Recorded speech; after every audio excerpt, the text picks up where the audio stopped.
Bienvenidos, queridos participantes, una vez más a una conferencia del Congreso Internacional de Fe Católica. Soy Blanca Llantada y para mí es un placer estar con todos vosotros, sobre todo en esta conferencia, hablando de la cruz, un tema que me apasiona muchísimo y sobre todo porque es una parte importante para nuestra vida y sobre todo para nuestra fe.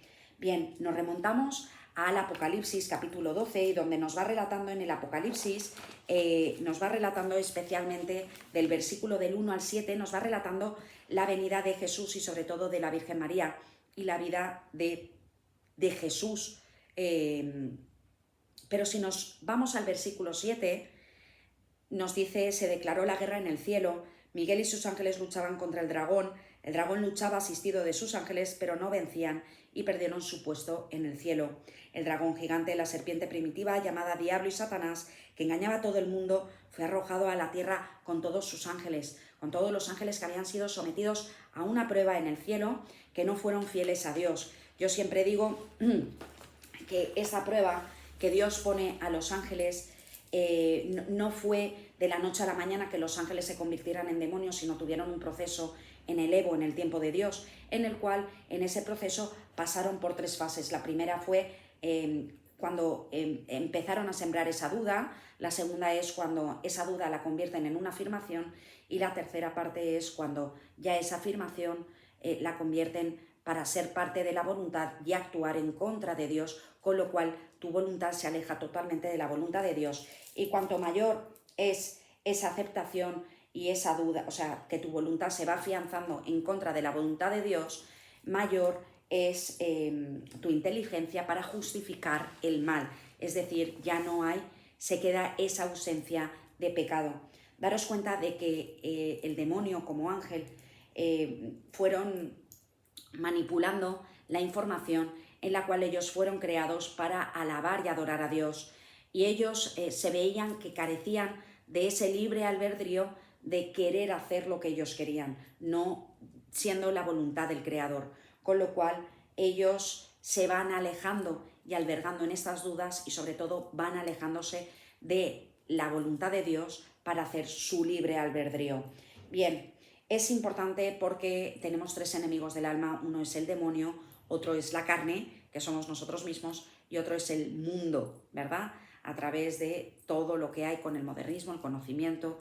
O sea, estamos ahora mismo en un tiempo en el cual el demonio utiliza el modernismo y la carne para hacernos ir en contra de Dios. Pero antes de todo esto que vamos a hablar, vamos a mencionar también que después de esta batalla del cielo, que fueron expulsados estos demonios, porque no hay nada que sea impuro que pueda estar en el reino de los cielos, fueron expulsados a la tierra.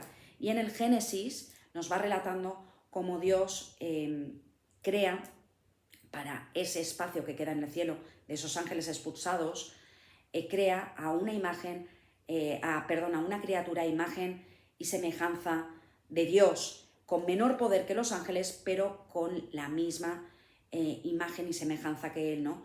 Nosotros tenemos cuerpo, alma y espíritu, y en cambio los demonios son los espíritus que carecen de lo que es el cuerpo, ¿verdad? Siempre para ello necesitan también una materia para manifestarse. Bien, aquí en la tierra, ¿no? ¿Qué es lo que ocurre? Cuando Dios crea a Adán como una criatura perfecta, Adán tiene una complicidad y una comunicación directa con Dios. Él era totalmente santo y no necesitaba de ningún tipo de purificación porque era sin mancha. Y de Adán crea a Eva porque ve que el hombre no es bueno que esté solo. Y cuando crea a Eva, la serpiente ve que es muy fácil, porque son en inferioridad de condiciones de inteligencia, esta criatura nueva que Dios ha creado para que esté en el cielo con Dios, están destinados a estar en el paraíso con Dios, en el cielo, decide utilizarlos para hacer la guerra a Dios, para hacer ese daño a Dios creador.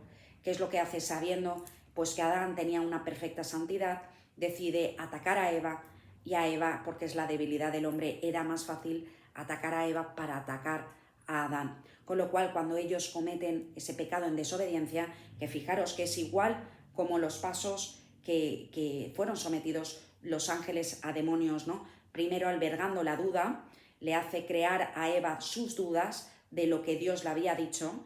Luego, Eva, cuando dice, bueno, pues es que alberga esa duda como una afirmación, bueno, pues a lo mejor no es tan malo lo que me está proponiendo la serpiente y sí lo que Dios me estaba diciendo.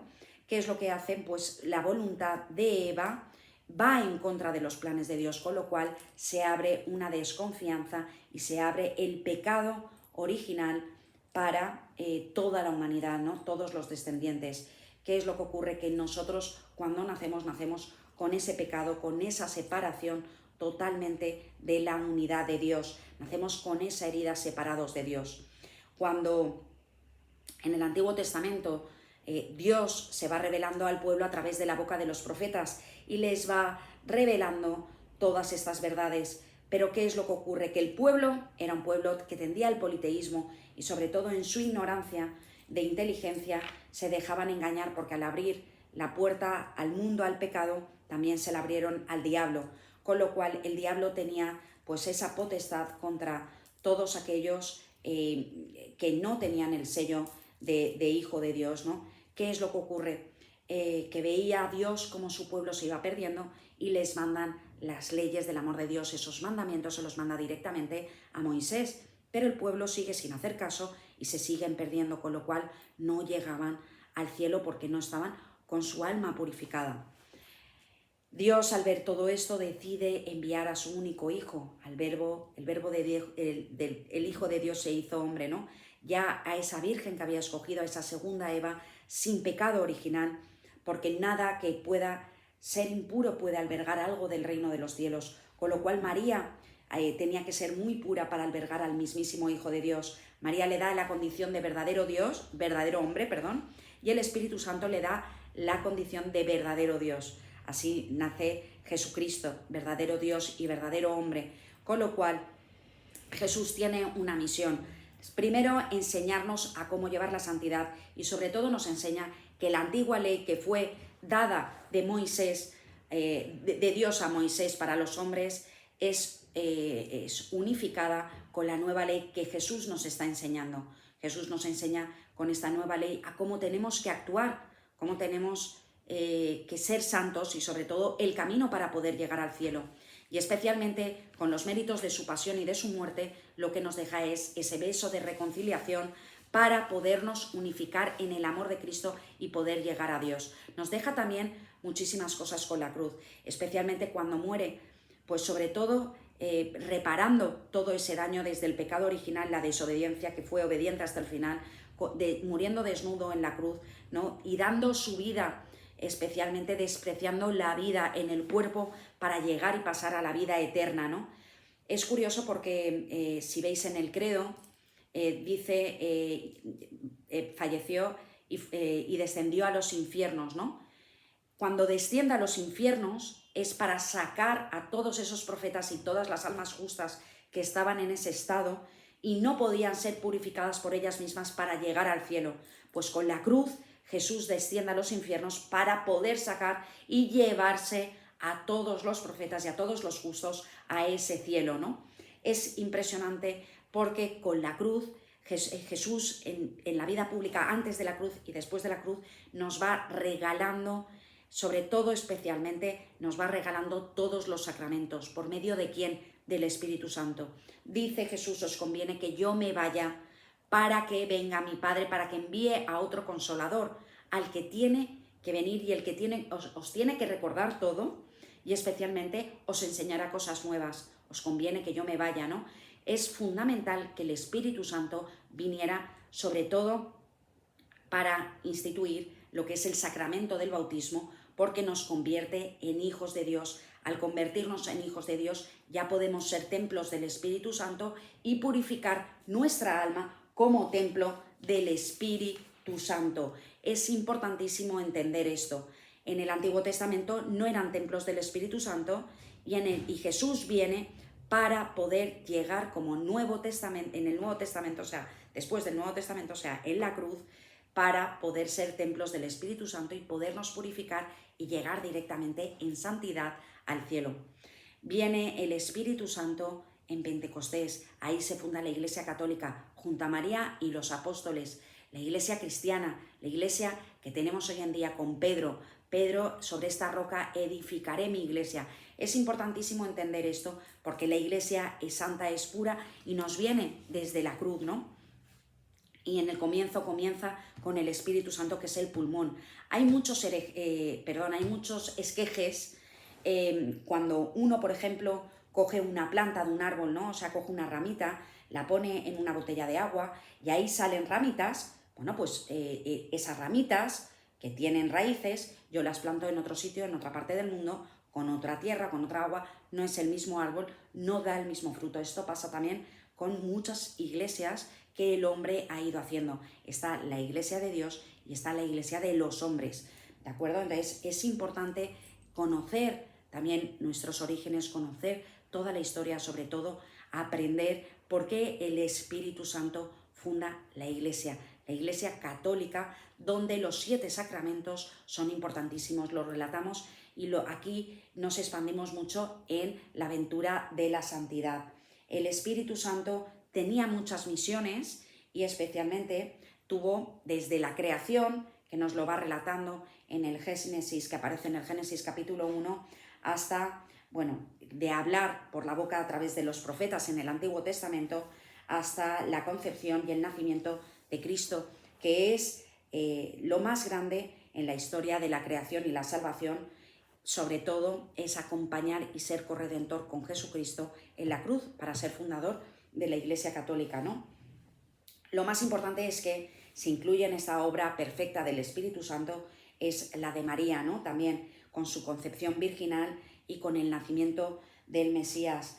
También, sobre todo, el Espíritu Santo tiene muchas misiones dentro de la historia de la Iglesia, pero sobre todo también es como el fundador de la Iglesia Católica, ¿no? Abriendo a una nueva realidad de la salvación. Y esto nos lo narra en el capítulo 20 de Juan, ¿no? Es el fundador, el pulmón de la Iglesia, para como templos del Espíritu Santo podamos llegar algún día al cielo a estar con nuestro Señor Jesucristo y a ocupar ese espacio junto a Él. El envío del Espíritu Santo por el Hijo presente en pleno alumbramiento de las fuerzas del Espíritu Santo, que hasta entonces solo estaba concentrado como hombre y Dios Redentor, ¿no? Y ahora el Espíritu Santo hace ser testigo del Padre y del Hijo. Daros cuenta de que el Espíritu Santo no podía ser enviado hasta que no estuviera, dice que procede del Padre y del Hijo, del amor del Padre y del Hijo, ¿no? En la cruz es donde se complementa totalmente el amor, porque no hay mayor amor que dar la vida por los demás. Imaginaros por toda la humanidad.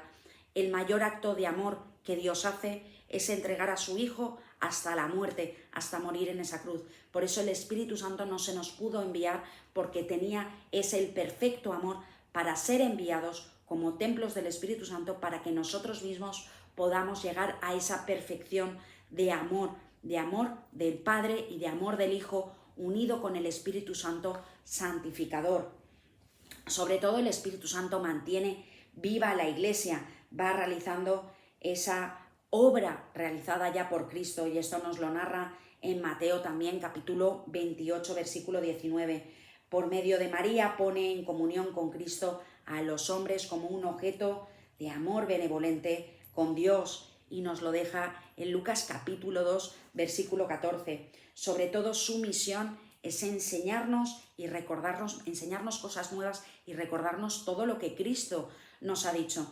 De hecho, el Espíritu Santo va escogiendo a su voluntad, va escogiendo y a través también con la Santísima Trinidad a nuevos santos, donde nos dejan grandísimos doctores de la Iglesia, como es Santa Catalina de Siena o Santa Teresa de Ávila, o mi buen padre también, Santo Tomás de Aquino, donde nos va relatando cosas nuevas y nos va dejando, sobre todo también con muchos beatos, con muchos santos, ¿no? O sea, nos va relatando y nos va dejando una riqueza increíble sobre los estados del alma y sobre unos misterios que no fueron revelados o no nos fueron dejados en la Biblia, pero sí nos son revelados en cada época. Daros cuenta que cada época tiene una necesidad especial de el alma conocer. En el Antiguo Testamento no conocían lo que conocemos hoy en día, somos unos privilegiados. También en los tiempos, en el Antiguo Testamento era el tiempo de Dios Padre, en el Nuevo Testamento